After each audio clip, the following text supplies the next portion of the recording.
What's up, guys? Ron from Ronald Rohde Law here. And in this video, we're going to be sitting down with George Pino, who is a broker in Los Angeles. He has built with his partner, Joe, just an incredible powerhouse of a real estate brokerage. And what we're going to talk about is the early developments of, if you're a commercial real estate broker or an agent, a lot of these fundamentals as you're starting your early practice in your career, they apply to being a lawyer as well as a broker.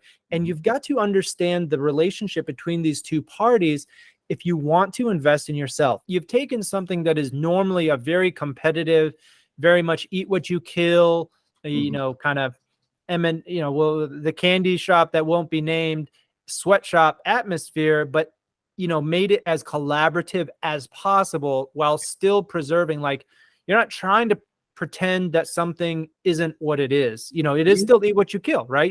Every individual's agent's success is up to him.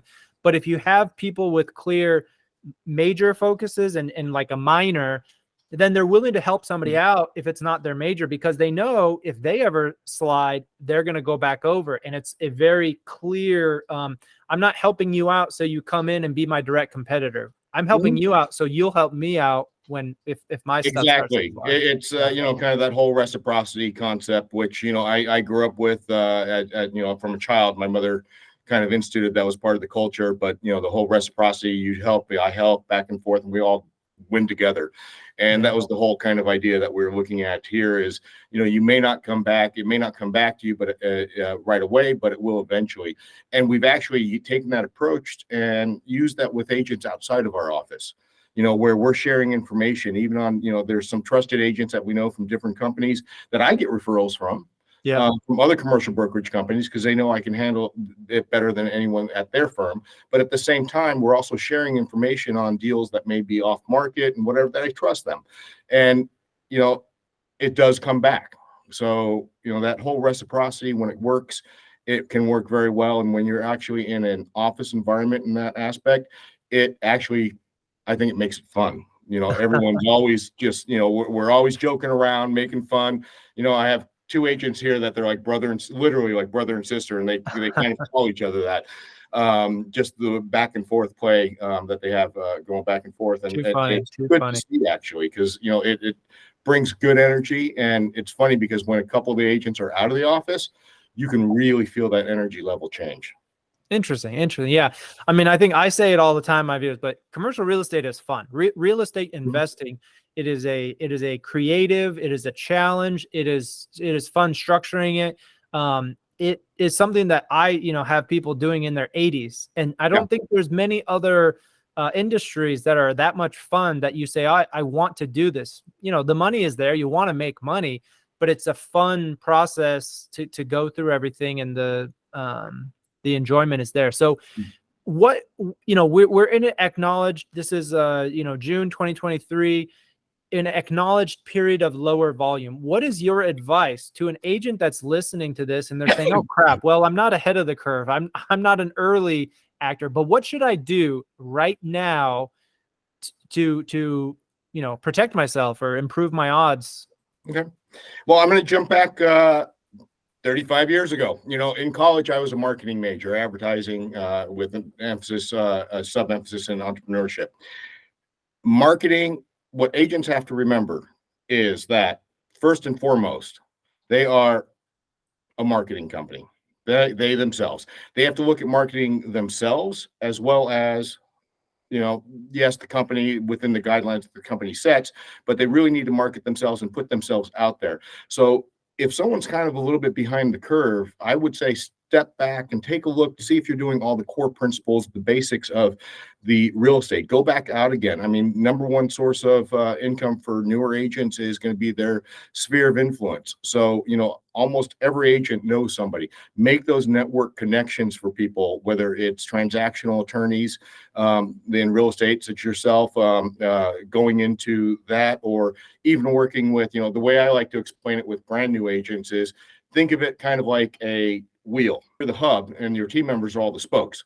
So as the deal goes around, you want all the information flowing to you, because as the hub, you can get it to the appropriate people quicker and faster. So make sure you have your team in place, and that's going to be your attorneys, your environmental companies that are doing your inspections, your inspectors, your title companies. You want to work with people that are deal makers, not deal breakers. Because there are some people there that are just looking for that transaction kind of moving along. And when you find them, stay with them, because they're going to also refer you back business. CPAs, another really good source, especially if you start doing investment sales and you start looking at some of the tax strategies, whether it's like zero cash flow deals, which, the first time I heard that, my first thought was, who in the heck would ever buy a zero cash flow deal? Take the deductions. Yeah. Right. But when you start looking at it and you start looking at the overall yields, the yields are not that bad. They can be upwards of 11, 12% even before. And this is a few years ago, before interest rates and cap rates have come up a little bit in the last year. So, there's all different types of tax strategies that you can use. So CPAs are great to work with. Financial advisors, business, definitely business advisors, business managers, and financial advisors are also really good resources once you can get in and show your value of what you can do with them. Yeah, no, I think that's great advice. So, there's a lot of parallels to that and being a lawyer. I think a lot of people, they work for a law firm and they just think about doing the work and pleasing the partners, and that's great. And that's what you need to do for your immediate success. But your long-term success is marketing yourself, and you need the agents to call you, not quote the firm, because their relationship is with you. And, I always tell people too, find colleagues, like other agents that are at your level, because if you're a fourth or fifth year attorney, you don't need to be going to the rainmaker broker doing, $50 million shopping center deals. He's not going to be at a point where he wants to refer to you. But if you reach out to the second year agent and you say, hey, if you've got some leasing problems, or if you do investment sales and the guy has a question, feel free to ask me. I'll look at some estoppel letter, for free, and just try to help out your sale. That's the counterparty, your colleague, that's going to refer you deals, because he's going to appreciate it. You're going to help him out of a bind. Absolutely. And then hopefully, as he grows and the clients finally ask him, hey, I need an attorney, you're going to be on their speed dial. And that's something that's true in law that I think a lot of people don't do. They think, how do I get clients? And the problem is, if you work on these $50 million deals, there's zero referral chance, right? Not until you're like a 15-year partner will those deals come to you. And so I think appropriate level networking is kind of what you're saying. Start within your sphere of influence, and your influence is with another associate attorney or a newer surveyor guy, not the 30-year-old veteran that's cranky. Yeah, no, I absolutely, and that's also one of the key points is, you want to, what you were saying, you really want to market yourself out there. Okay. Some of the larger firms have, they don't like the agent marketing themselves. I think that's a little bit more of a golden handcuff thing, because ultimately, if the agent, and it makes business sense for them, if they brand themselves, if they market themselves and brand themselves, then they don't necessarily need the company. They can move to whichever company they want to go to. But if everyone only thinks of you as the company, then it's going to be very difficult for you to make those moves down the road in your career, to break off, to start your own firm and whatnot, or to do whatever. So branding is definitely very important for the younger agents.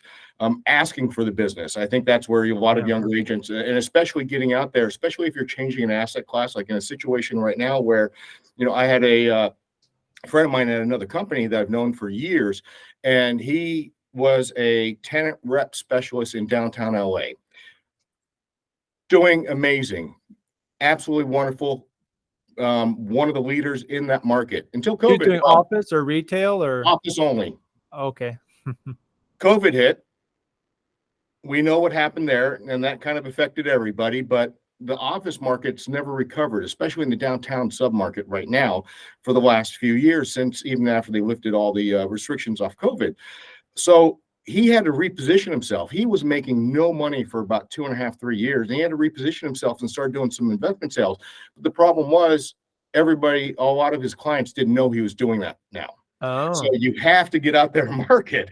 They still thought of him as the office broker, but once he started getting out there and pushing himself, and hey, I'm here, I'm doing this, I'm working on a team now with investment people to help advise me, whatever, to beef up the resume until you get the knowledge to do it on your own. Once that happened, then his clients started referring in business. So it's really, going back to the marketing, getting it out there. Changing times also. You have to make sure that you're marketing in the right places. I mean, I think postcards and mailers, for the most part, are dead for most asset classes. And yet I still see them. And I know exactly what I do every single day when I come home and get the mail. I walk over to the kitchen trash can, and I stand over it, and I look at it, and I goes in there. Oh, that's a bill. I better save that, and back and forth. And I'm a firm believer that I'm not a unique person. They just throw away those marketers. So, if you're doing that, you have a very small reach. And yet at this end, you also don't have the analytics to be able to tell you what you're doing. Nowadays, I'll say a counterpoint. I hear what you're saying on the mailers, because I get them for my properties. I'm an investor as well, industrial stuff. And that's the same thing. Those go straight in the trash. The counterpoint to that is a FedEx envelope, because everybody opens a FedEx. And luckily for us, the margins on doing a deal are high enough. You could spend $10. You don't need to spend 90 cents on a postcard. You can spend $10. You could spend $20 if it's a targeted outreach. Yeah. And if you put information on the letter that says, Dear George, I recently visited your beautiful building at 123 Main Street. I love the red oak trees in the parking lot. They're very mature, great feature. I noticed that X.